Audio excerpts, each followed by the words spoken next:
The sounds of spring are all around us. Birds singing, rain falling, crickets chirping at night.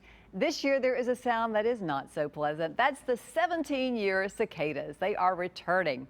You've been hearing about this for the last few months. Well, cicadas emerge when the soil temperature about 8 inches down is around 64 degrees. That usually happens in mid-May. At least it did the last time we saw this type of cicada, and that was in 2004. Now, to jog your memory and put this all in perspective, that was the year when Facebook was launched. The most popular cell phone was the Motorola Razr, and it was the year of the infamous halftime show malfunction in the Super Bowl. The cicada mating song that we're all going to be hearing is about 100 decibels. Pretty loud, huh? As loud as a lawnmower or a power saw. They do, though, have a very short lifespan of about 6 weeks. So for the most part, they'll die off by the time we get to July. That's pretty good news.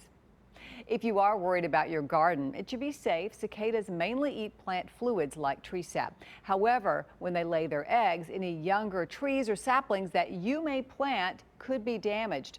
So it's something you might want to keep an eye on. So where are they going to emerge? Well, as far north as Michigan and upstate New York, right down to the Ohio and Tennessee valleys, and even parts here of the southeast. But what about Middle Tennessee? Well, the largest broods, as they're called, will be in East Tennessee this year. In the next few years, different cicada species will emerge. 2 different broods are expected to come in 2024 and 2025. Now, some folks are already seeing signs of them. Look at these exoskeletons right there that we're seeing in the Green Hills area.